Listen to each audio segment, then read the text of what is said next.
Ito ang kwentong kasaysayan na mapapanood at masasaksihan natin ngayon sa ating video.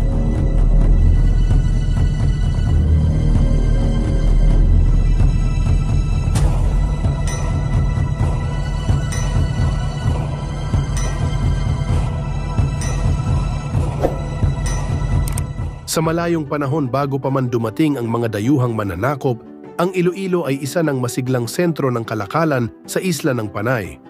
Dito ay namuhay ang mga katutubong Ilonggo na may masiglang pakikitungo sa mga dayuhang mangangalakal mula sa China, Malaysia at iba pang bahagi ng Asya.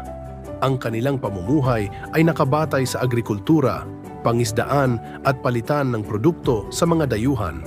Noong 1566 sa pagdating ng mga Espanyol sa pangunguna ni Miguel Lopez de Legazpi, itinatag ang unang pamayanang kolonyal sa Ugtong na ngayon ay kilala bilang bayan ng Oton. Dahil sa estratehikong lokasyon nito at kasaganaan sa likas na yaman, mabilis na lumago ang nasabing pamayanan. Sa paglipas ng panahon, naging isa ito sa pinakamahalagang lalawigan ng Espanya sa Kabisayaan.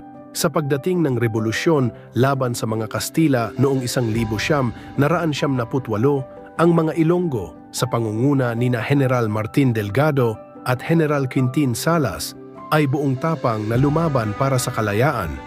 Matapos ang pagbagsak ng pamahalaang Espanyol sa Maynila, nagpatuloy ang kanilang paninindigan laban sa bagong mananakop, ang mga Amerikano. Noong Disyembre 1878,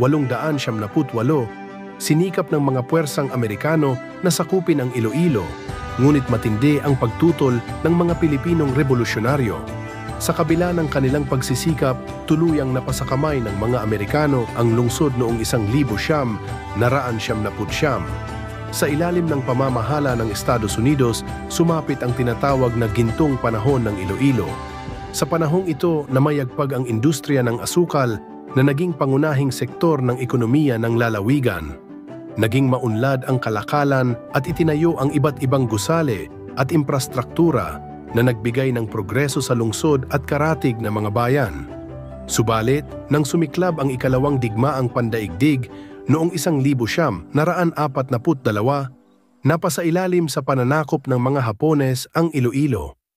Maraming Ilonggo ang tumindig laban sa paniniil ng mga dayuhan sa pamamagitan ng gerilyang pakikidigma. Sa kabila ng matinding pagsubok, noong Marso 1945, matagumpay na napalaya ang Iloilo ng mga puwersa ng Allied Forces at mga Pilipinong gerilya. Sa paglipas ng mga dekada, patuloy na lumago at umunlad ang Iloilo, na ngayoy isa sa pinakamahalagang lungsod sa Pilipinas. Bukod sa mayamang kasaysayan nito, ipinagmamalaki rin ng lungsod ang masiglang pagdiriwang ng Dinagyang Festival, mga makasaysayang gusali at masaganang kultura. Ang Iloilo bilang City of Love ay hindi lamang dahil sa malambing na pananalita ng mga tao, kundi dahil rin sa kanilang mainit na pagtanggap sa bisita, mayamang kasaysayan at mayamang kultura na nagpapakita ng tunay na diwa ng pagmamahal at pagkakaisa. Sa kasalukuyan, ang Iloilo ay patuloy na sumusulong bilang isang pangunahing sentro ng ekonomiya, edukasyon at turismo sa bansa.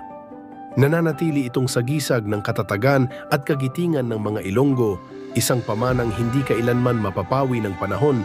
Laging tandaan mga kahistoryador, huwag limutin ang ugat ng ating pagkatao, ang kasaysayan ang ating pundasyon. Ang kwentong kasaysayan ng lahat ay kasama ka sa bawat kabanata.